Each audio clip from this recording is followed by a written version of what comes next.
Lounge কেন্দ্রিক আত্মহত্যা বিস্তারটা বলতে আর একটা বিষয় সারা রাত্রি তাহলে সীসা লাউঞ্জটা খোলা ছিল কিনা, সেই বোর্ডের দিকে এই ভিকটিম রাহাত ওইখানে কি করছিল আর তারাই বা ওইখানে কি করছিল?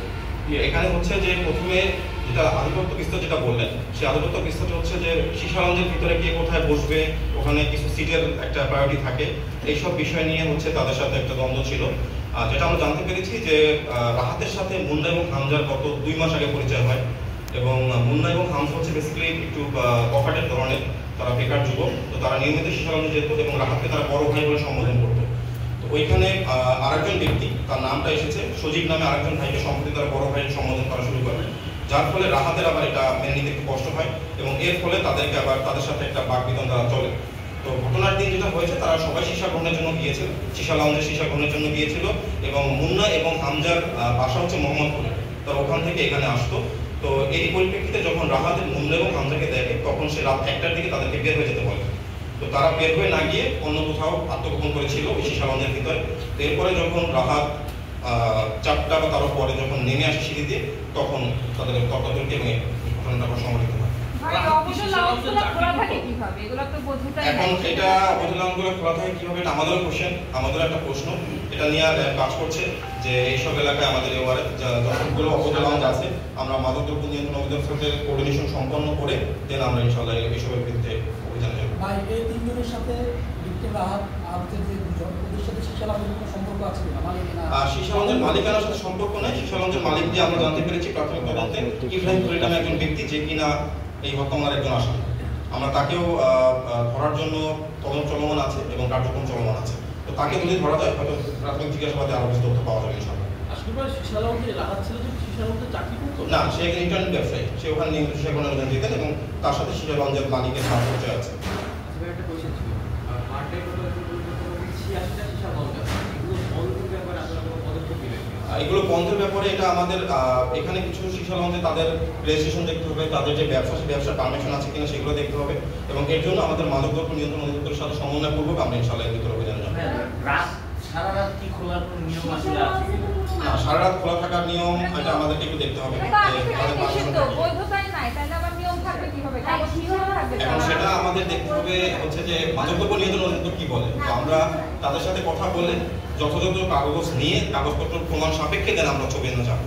এটাই আমার একটা প্রশ্ন আছে, এই যে ঘটনাগুলো ঘটে বিচ্ছিন্নভাবে দেখি যে আমরা ঢাকার বিভিন্ন এলাকায় ঘটে, এই ঘটনাগুলো ডিটেকশন হয় পরবর্তীতে, কিন্তু কেন প্রিভেনশন কেন করা যাচ্ছে না?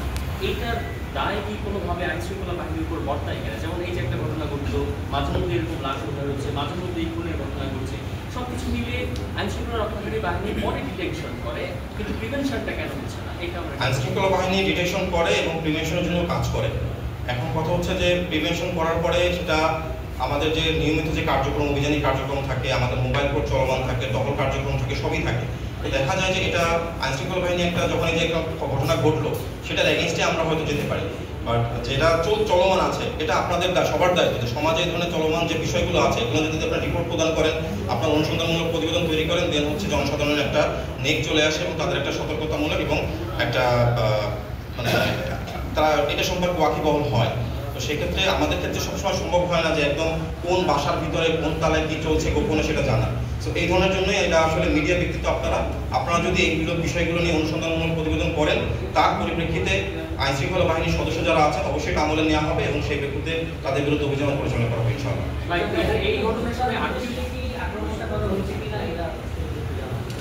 হত্যার উদ্দেশ্যে আক্রমণ করা হয়েছে কিনা এটা এখনো আমরা জানতে পারিনি, এটা আরো গভীরতর তদন্তের মাধ্যমে হয়তো বের হয়ে আসবে।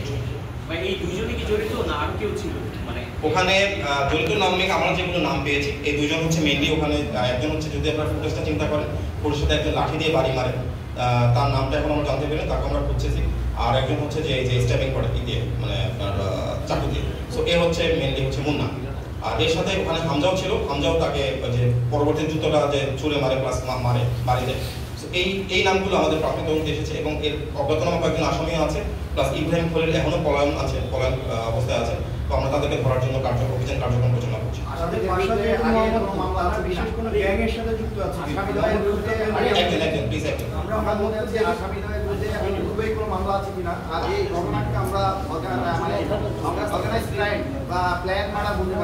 আসামির বিরুদ্ধে শুধু মুন্নার বিরুদ্ধে মামলা আছে বলে আমরা জানতে পেরেছি, আর কারোর বিরুদ্ধে কোনো মামলা নেই। এটা লেস লাইকলি অর্গানাইজ ক্রাইম। এটা হচ্ছে একটা সাডেন ওই মুভমেন্টে তাদের একটা হিট মুভমেন্টে তারা এটা করে ফেলছে। এটা অধিকতর তদন্ত আরো বের হয়ে আসবে। যে দুজন আসামি গ্রেফতার করা হয়েছে তাদের কথা বললেন যে মোহাম্মদপুর বাসা। মোহাম্মদপুর কেন্দ্রে আমরা দেখি যে অনেকগুলো গ্যাং, কিশোর গ্যাং বা গ্যাং আছে। এদের কোনো তথ্য আমরা কিশোর গ্যাংয়ের সাথে সংশ্লিষ্টতা পাইনি। এদের একজন হচ্ছে আপনার 10 পাস করেছে, এরপর পড়াশোনা করেনি, আর একজন হচ্ছে 8ম ফেল, সেও তারপরে পড়াশোনা কন্টিনিউ করে। এই হচ্ছে তাদের অবস্থা। আর কিছু? ধন্যবাদ ভাই, থ্যাংক ইউ।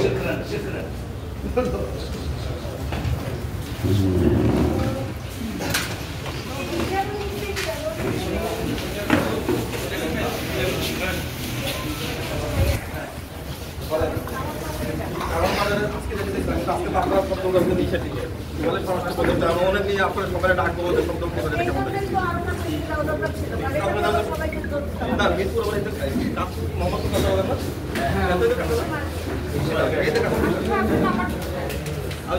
আপনারা